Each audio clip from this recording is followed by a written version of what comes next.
Hey Star Citizens, Horiks here. I just wanted to make a little video today. It's my first YouTube video, so bear with me. You know, there's videos and posts going around about its strengths and weaknesses and how people are thinking it's going to be used, but I just kind of wanted to share, my take on it and where I think it's going to excel and how I plan to use it. And it won't all be unique by any means, but I think there's one area where it will be unique, and I just kind of wanted to share and see what you guys thought, and maybe it'll give some people ideas on how to use it. So first off, I'll just touch on the basics real quick, and the pros about the Avenger that are different than the other fighters. The first one being the thrusters. We know there is a tier rating with the thruster system, and Chris Roberts has stated that in the way that works. Example, the Avenger here has a thrust rating of 5, and I'm just going to call that tier 5 because it's easier to say. Whereas most of the other fighters, the light fighters, have a thrust rating of 4. And I'll call that tier 4. What Chris Roberts has said is that no matter how good the tier 4 thruster is, you can have the top of the line, the premium tier 4 thruster, and it is still going to be less good than the worst tier 5 thruster. So the tier 5 thruster, the very worst one you can have, will still generate more thrust and more, quote unquote, power than the best tier 4 thruster. So what that means for the Avenger is that it will, more or less always be going faster than other fighters.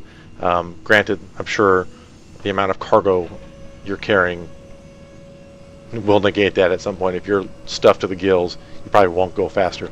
But if you're carrying a similar load and you have a similar weight, you're probably going to go faster 100% of the time, unless you're crippled. The second big advantage, well, I don't know, I call it a big advantage, but the second advantage to think about when considering the Avenger is that it does have storage space. I believe 10 tons. You can find that on the ship spec page on the forums.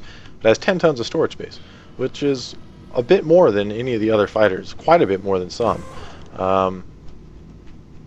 I think this will play well into just the versatility of the ship, as well as carrying extra fuel and extra ammunition, and I'll touch on that a little bit later.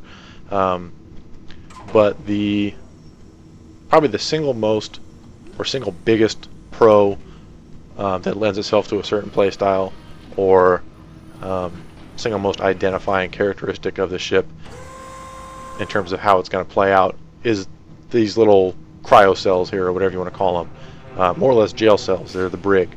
So that being said, it's obviously going to lend itself well to bounty hunters and pirates. And again, I'll touch on that a little bit more. But in terms of combat, I think the biggest advantage that this thing is going to have is right here. The center-mounted articulating, nose cannon. And again, I guess I'll elaborate a little bit on that now, and I'll certainly touch on it more later. But this is going to make it really accurate. Having a center-mounted weapon in your ship is going to negate convergence, and that's really huge, especially for being able to reach out and touch people at a long distance. A couple of the kind of cons on the ship. It's going to have less maneuverability than the other fighters. Ships like the Hornet or the 300 series, they'll have 12 maneuvering thrusters, whereas the Avenger here only has 8. So you might not be able to keep up in a turn fight with a Hornet or a 325A, but you're going to go faster. So you get a little bit and you lose a little bit. So just kind of something to keep in mind. But all in all, what that means, and we're looking at the the pros that this ship has over some of the other fighters, is that it's going to lend itself very well to a versatile role. It's going to have a lot of utility. With the added cargo space, you can do a little bit of hauling missions. If you don't feel like dogfighting that day, or you're drunk or hungover or just exhausted, you don't have to engage in a battle where your ship may or may not be lost. You can just haul stuff around and still make money and have a good time. As I mentioned briefly, I'm pretty sure, well, you definitely can carry extra fuel and ammo. Whether or not you can reload that or refuel yourself, mid-flight is going to be a different story, or how that mechanic is going to work. I'm pretty sure you'd be able to, but you might have to be at a full stop and get out of the ship and stick the gas tank in the side of it and refuel. So there's that element as well. It's going to be good for quote-unquote deep space voyages. And it does have plenty of firepower. It's got the missiles here, the under-wing guns, the big articulating turret on the front.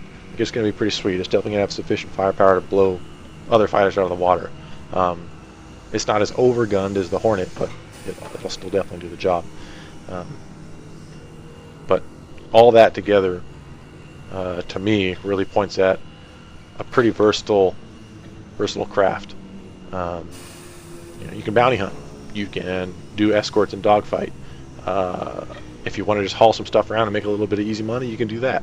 And so I think it's going to be a pretty good general starter ship for people that, maybe like myself, have all these grand ideas of what they want to do, but don't really, or haven't really decided on exactly what they're going to do or how they're going to play, because it all sounds so good.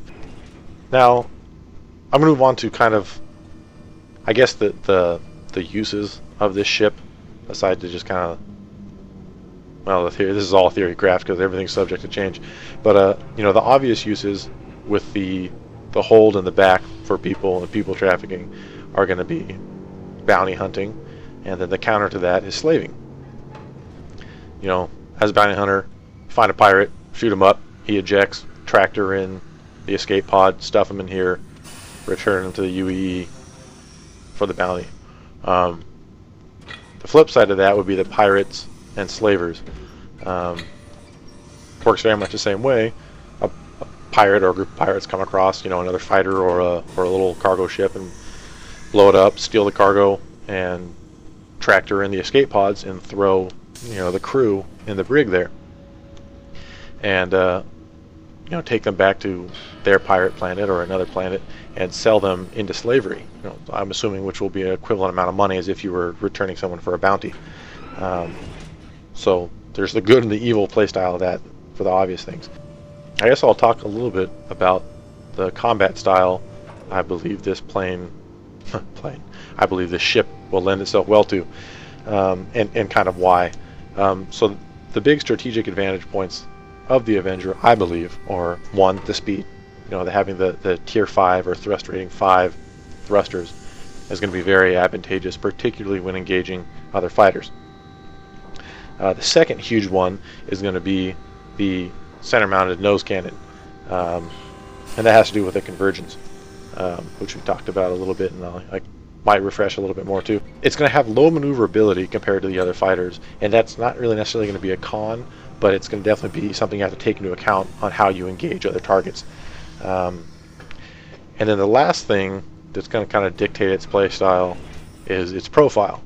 If you scoot back, it's got a pretty small profile. If you're dead behind it, you've got a thin wings to shoot. You've got kind of a butt to blast out of it, probably because it's a tier 5 thruster. But it's not huge. You definitely can miss. But in terms of the convergence, with the center cannon has no convergence because that doesn't play in. But with the wings, if you don't know what convergence is where the bullet path meets, or laser path. So if you had these guns on the wings pointing straight forward, they would just go definitely straight forward.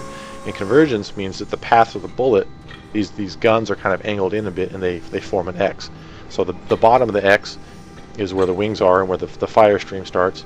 The center point of the X, where the paths cross, is the convergence point, the sweet spot. And then as you get to the top of the X, that's where the bullets have started to cross away from each other. So the ideal shooting path is that sweet spot. Whatever you've set that range at, that's where you're going to want to blast people. And the center-mounted cannon negates that. So regardless of whether you're 10 feet behind someone or they're 500 feet in front of you, you're still going to have the same convergence, more or less. So all that being said, with the speed and the lack of convergence with the center-mounted nose gun, I think it's going to lend itself well to a boom and zoom style of play. And if you're not familiar with what boom and zoom is in terms of aerial combat, I'll try and sum it up. It is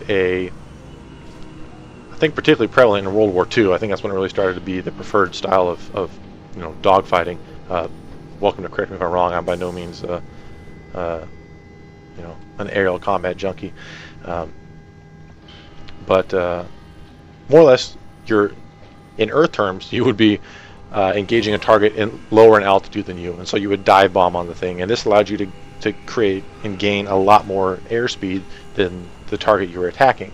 And so you would dive on the target, losing your altitude but gaining speed, and you'd either one, kill the target, cripple the target, or you would miss the target.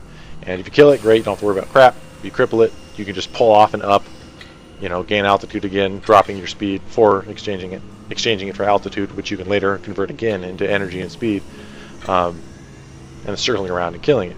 If you miss, you just do the same thing. So you miss, you whiff the shots, the enemy Hornet has juked you and started to turn around on your tail, and you just pull up, you just gain altitude. And because you have a much higher airspeed, you would be able to get away from the plane that was trying to follow you. And if they were stupid, and what you would hope they would do, is they would follow you up, and they would, turn on wartime emergency power on their engine and try and chase you vertical. And since you're going faster, you could get much farther up, and they would attempt to and stall out and be a sitting duck. And that's when you just turn your plane back over and drop right back down, convert your gained altitude back into speed, and blow them out of the sky. So I think that same kind of concept is going to be how the Avenger plays. It's going to be fast, and it's going to have the center mounted gun. So you're gonna want to do boom and zoom style, flyby or drive-by style, whatever you want to call it, of dogfighting.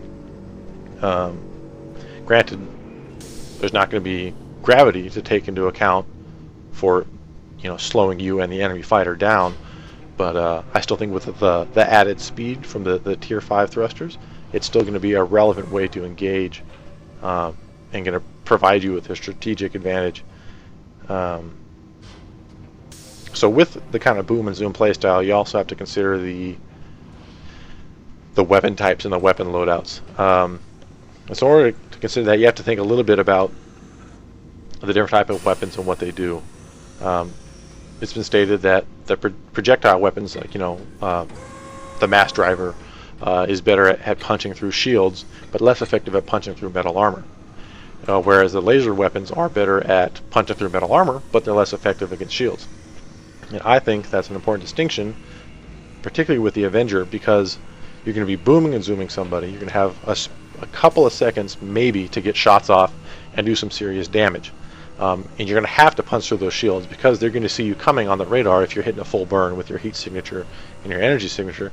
So you're going to have to make those shots count. You're going to have to punch through those shields. If you just, blow up the shields and don't do any damage to the plane, it doesn't provide you with any real strategic advantage. They can still turn and get on you, and blast you. What you want to do is punch through the shields and inflict as much damage as you can to the actual ship.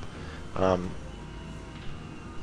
I think that the projectiles, with just the stated more effective on shields, is going to be the weapon of choice. And you're going to want the bigger caliber, heavier hitting ones. You'll want to sacrifice fire rate and magazine size to make sure and guarantee yourself that initial punch of damage. Because if you don't, well, the ship's going to be fine that you're attacking. They can potentially kill you. And if I've said this already, I can't remember, but with the lack of maneuverability, you will not be able to stay on a Hornet's tail, for example. You'd have to hit the Hornet hard and count on that initial engagement and that initial onslaught to do damage and provide you with, the combat advantage you're going to need to win.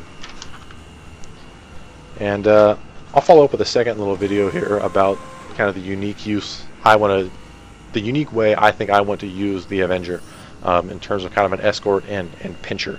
But I hope a little bit of what I stated makes sense, and maybe you agree with it, or at least provokes you to further thought about how you might want to use the ship. But that's how I plan to use it. I think it's going to be a great versatile starter ship, and I think it's going to provide people that have it with a load of fun. Thanks for watching.